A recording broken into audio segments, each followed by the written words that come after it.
This is the sound of perfect time. Or it's pretty close anyway. The Quartz watch. You probably have one, or you might even have 10, or if you're like me, you have way too many. They're affordable, they're reliable, and they are everywhere.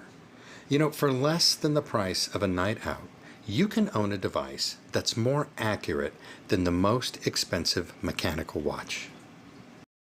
But what if I told you that this humble little device was the victor in a secret decades-long race? A hidden race between American scientists in a world-class laboratory, a secret society of elite Swiss watchmakers, and a Japanese company that would stop at nothing to win. You see, this isn't just a watch. It's a monument to one of the greatest technological upsets of the 20th century. This is the story of the forgotten pioneers who actually developed the Quartz watch and how it almost changed our concept of time as we knew it. Now, to understand the revolution, you have to go back in time, back to the old world. Now, for the better part of a century, timekeeping meant one thing: Switzerland. The Swiss mechanical watch was the undisputed king. It was this tiny universe of microscopic gears, springs, and jewels, all working in perfect harmony on your wrist. These weren't just instruments for telling time. They were symbols of status, craftsmanship, and a heritage passed down through generations. And the Swiss guarded their dominance fiercely. You see, their industry was a complex ecosystem of specialized families and companies, each one mastering one tiny part of the watchmaking process. They had perfected the mechanical movement over centuries, and to them, it was a form of high art. The idea that this intricate dance of metal could be replaced by a sterile, soulless electronic pulse wasn't just unlikely, it was unthinkable. The Swiss were at the top of the mountain with no rivals in sight. But they were blind to the storm gathering far below. You see, the seeds of their near destruction weren't being planted in a rival watch factory, but in a laboratory clear across the ocean. The story of the Quartz watch doesn't start in a watch factory or even on a watchmaker's bench. It starts in 1927 at Bell Telephone Laboratories in New York City.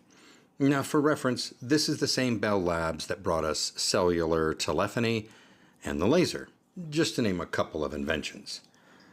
Two researchers, Warren Marison and J.W. Horton, were working on creating ultra-precise frequency standards for radio transmissions. Well, they discovered that if you pass an electric current through a small tuning fork-shaped quartz crystal, it vibrates at an incredibly stable and precise frequency. And by counting those vibrations, they could measure time with an accuracy that was simply unheard of. They had built the world's first quartz clock. But let's be clear, this was not some desk clock or even something that you could put on your wrist. It was a massive room-filling apparatus of vacuum tubes and wires and oscillators. It was destined for scientific labs and observatories. It was a scientific breakthrough, not a consumer product. The idea of shrinking this behemoth onto a human wrist was pure science fiction. And yet, the fundamental principle, the unshakable heartbeat of a quartz crystal, was now out in the world. The genie was out of the bottle, even if no one knew what to do with it. Now, by the early 1960s, the Swiss watch industry was starting to get a little nervous. There were whispers of electronic timekeeping in the air. The American watch company Bulova, with the help of a Swiss inventor named Max Hetzel, released the Accutron watch, which used a tuning fork instead of a traditional balance wheel. This was a clear indication to the Swiss that the future just might be electric. In a rare act of unity and self-preservation, 20 of the biggest Swiss watch brands, including names like Rolex, Patek Philippe, and Omega, put their rivalries aside. In 1962, they formed a secret consortium, the Centre Électronique Horlogerie, or the CEH, in the quiet city of Neuchâtel. Their singular mission was to invent the Quartz wristwatch before anyone else did. They pooled their best engineers and poured millions into this top secret lab. They were the defending champions, building a fortress to protect their kingdom. And at first, it seemed like they would succeed. The team at CEH, led by visionaries like Dr. Armin H. Frey, worked relentlessly to miniaturize the massive quartz clock technology from Bell Labs. Their breakthrough came in July of 1967. A pair of engineers assembled one of the world's first prototype quartz wristwatches. They called it the Beta 1. It was a marvel of microengineering, featuring a tiny 8,192 Hertz quartz oscillator and a stepping motor to drive the hands. When this was featured at Neuchâtel Observatory's prestigious annual chronometer competition, it blew every mechanical watch out of the water. Its accuracy was revolutionary. The Swiss had done it. They had created a quartz wristwatch. But a prototype in a secret lab is one thing. Putting it on the wrist of the rest of the world is quite another. And while the Swiss celebrated their technical victory, a challenger on the other side of the globe was playing a very different game. Now, across the globe in Tokyo, Seiko was watching.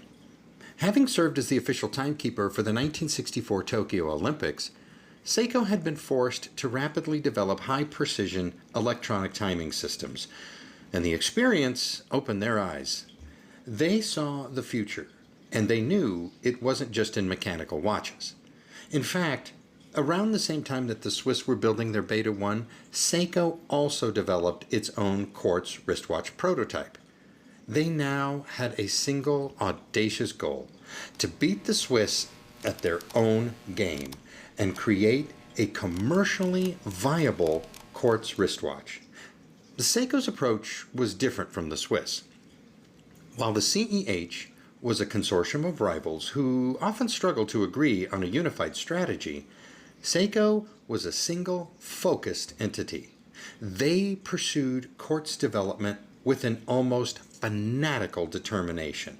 They understood that it wasn't enough to invent the technology. You had to master its production. They weren't trying to just build one perfect watch. They were building a system that could produce millions of them. The late 1960s became a silent, frantic race to the finish line. In Switzerland, the CEH developed a more refined movement, the Beta 21, and they prepared for a group release. They were confident. They had the prototype, they had the prestige, and they had the history. But they underestimated Seiko's speed and focus. And on Christmas Day, 1969, Seiko shocked the world. They released the Seiko Quartz Astron 35 SQ in Tokyo. It was the world's first commercially available quartz wristwatch. It wasn't a prototype. It was a real product you could buy, albeit a very expensive one. Encased in solid 18-karat gold, it cost the same as a medium-sized car at the time. Seiko only made about 100 of them, but that didn't matter. The starting gun had been fired, and Seiko had crossed the finish line first. The Swiss were stunned. They had unveiled their own Quartz wristwatches powered by the Beta 21 movement a few months later at the 1970 Basel Fair, but they were already a step behind. Seiko had won the public relations war. And what happened next wasn't just a competition, it was a disaster that became known as the Quartz crisis. You see, while the Swiss had invented one of the first prototypes, Seiko had mastered its mass production. And in a move of strategic genius, Seiko made many of its key patents publicly available, allowing anyone, including their competitors, to start building Quartz watches. Soon, the market was flooded with ultra-affordable, ultra-accurate Quartz watches from Japan and soon after Hong Kong. Why go buy an expensive Swiss mechanical watch that loses 10 seconds a day and needs expensive servicing when you can go buy a Quartz watch that loses only a few seconds a month and comes in at a fraction of that price? The Swiss watch industry went into freefall. It was a technological and economic nightmare. Between 1970 and the early 1980s, the number of Swiss watchmaking companies fell from around 1,600 to just 600. Tens of thousands of highly skilled watchmakers lost their jobs. The century-old kingdom of mechanical timekeeping had been brought to its knees by a tiny, vibrating crystal. So who actually developed the Quartz watch? The answer, as you can see, is not quite so easy. The Americans at Bell Labs were the first to lay the scientific foundation. The Swiss at the CEH were the first to miniaturize it and build a working prototype, the Beta 1. But it was Seiko that was the first to put it on a customer's wrist, and more importantly, create the manufacturing revolution that changed the world. So the Swiss may have won the battle in the lab, but Seiko, they won the war in the marketplace. The legacy of this hidden race is all around us. The Swiss watch industry did eventually recover, but only after a painful reinvention. They embraced their identity as creators of luxury art, focusing on the very mechanical tradition that had almost wiped them out. And in a brilliant twist of irony, they used the profits from their own affordable plastic Quartz watch, the Swatch, to fund their spectacular comeback. The Quartz revolution did more than just disrupt an industry. It democratized time. You see, for the first time in history, perfectly accurate timekeeping wasn't just a luxury for the rich, but a utility available to everyone. And that same Quartz crystal technology that's in your watch now powers your phone and your computers and an entire digital world. The story of the Quartz watch is a powerful lesson in innovation. It proves that being the best, or even the technologically the best, doesn't guarantee victory. But vision, timing, and the will to turn an invention into a revolution are truly what shaped the future. The Swiss invented the first Quartz wristwatch, but Seiko delivered the Quartz revolution to the world. It wasn't just one single inventor who changed time forever, but a convergence of pioneers, each playing a crucial and often forgotten part of the story of the ticking on your wrist. Well, what do you guys think? Do you think that the Quartz crisis was a tragedy for craftsmanship? Or was it a victory for everyone in the world to have a timepiece?